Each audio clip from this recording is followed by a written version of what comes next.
योगी आदित्यनाथ कानून व्यवस्था को लेकर कितने गंभीर हैं, इसका अंदाजा उनकी बार बार अफसरों के साथ होने वाली मीटिंग से लगाया जा सकता है।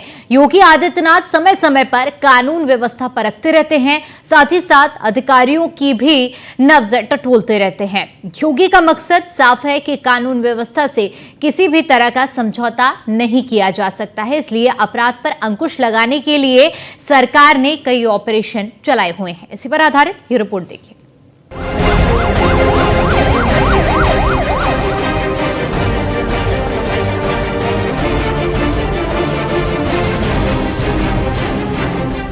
गलती हो गया सर, किसी से लड़के माँ बहन को नहीं चढ़ेंगे सर। और हम लोगों ने कह दिया है, गुंडे, माफिया, अपराधी, लुटेरे, ये सब के सब मेहरबानी करके तो उत्तर प्रदेश छोड़ करके चले जाएं, और अगर उत्तर प्रदेश में रहेंगे तो फिर उनके लिए दो जगह होंगी। मुझे लगता है उस जगह कोई भी नहीं जाना चाहेगा, और उसके बारे में तय करने क्या होना है। योगी आदित्यनाथ ने जब सूबे की कमान संभाली तो सबसे पहले अपराधियों को पैगाम दिया।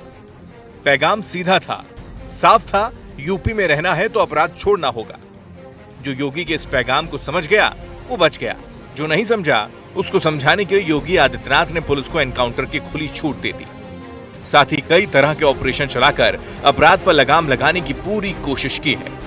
Operation Majnu, operation giraffe, operation दृष्टि से लेकर ऑपरेशन त्रिनेत्र और ऑपरेशन लगड़ा तक अनेकों ऐसे अभियान चलाए गए जिन्होंने अपराधियों की नाक में दम कर दिया। एक समय तो ऐसी स्थिति आ गई कि अपराधी अपनी जान बचाने के लिए खुद थाने में सरेंडर करने लगे।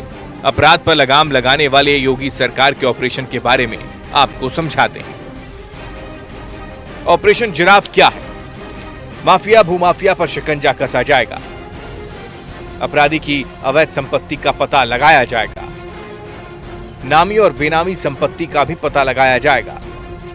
संपत्ति का पता लगाकर पुलिस संपत्ति को कुर्क करेगी। ऑपरेशन दृष्टि क्या है? पुलिस ने सीसीटीवी कैमरों का नेटवर्क विकसित किया है।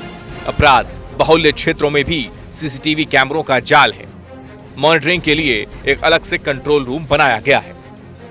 ऑपरेशन त्रिनेत्र क्या है? पुलिस की हत्या, लूट, डकैती जैसे मामलों पर तीसरी आंख की नजर।